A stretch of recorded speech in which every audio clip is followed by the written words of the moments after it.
আমি তারেক বলছি। জি একটু আয়শা আসিয়ার জি আসিয়ার মায়ের কেমন আছে এখন? ভালো না, রক্ত ব্লাড দিচ্ছে, ব্লাড দিচ্ছে। আচ্ছা আচ্ছা আচ্ছা আচ্ছা। তো আমি আমাদের ওখানে যারা নেতা কর্মী আছে, বিশেষ করে নয়ন আছে, ওখানে ওকে আমি বলেছি আমাদের মাগুরায় যারা নেতৃত্ব আছে তাদেরকে আমি বলেছি যে তারা পাশে থাকবে, তারা আসিয়ার পাশে থাকবে যাতে আসিয়া ন্যায় বিচার পায়, আসিয়ার সাথে যারা অন্যায় করেছে তারা যাতে শাস্তি পায়। এই জন্য আমাদের অবস্থান থেকে আমরা চেষ্টা করব, যতটুকু সম্ভব আমরা চেষ্টা করব যাতে দেশের আইন অনুযায়ী আপনারা যাতে সঠিক বিচার এবং একই সাথে আমি নয়নকে বলেছি যে আসিয়ার জন্য চিকিৎসার জন্য যেসব ব্যবস্থা নেওয়া সম্ভব সেই সব ব্যবস্থাগুলো আমরা চেষ্টা করবো আমাদের দলের অবস্থান থেকে। না, ওই নয়ন ভাই খুব করেছে আমার জন্য। আমার যে খোলাফান আছে আমরা সারা রাত যাবে, আমার জন্য যা লাগে সব দিচ্ছে, আমরা ওনার নির্দেশে করেছি।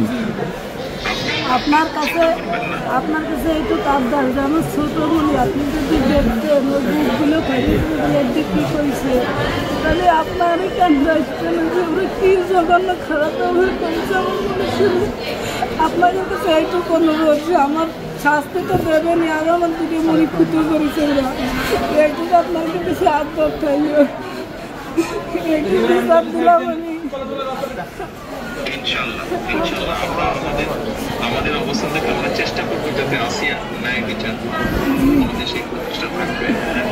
আপনি চিন্তা করবেন না, আসিয়ার চিকিৎসার জন্য যা কিছু প্রয়োজন আপনি যদি কিছু মনে করেন আমাদেরকে জানাবেন, ঠিক আছে? এটা নিয়ে টেনশন করবেন না।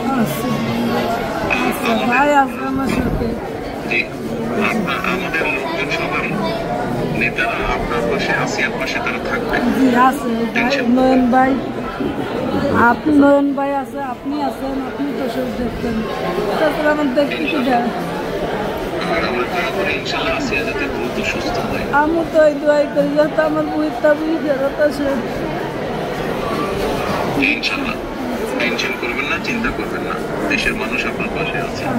দেখতেছি তো আচ্ছা আচ্ছা বল আর দোয়া করবেন ইনশাআল্লাহ, দোয়া করি ভালো থাকেন।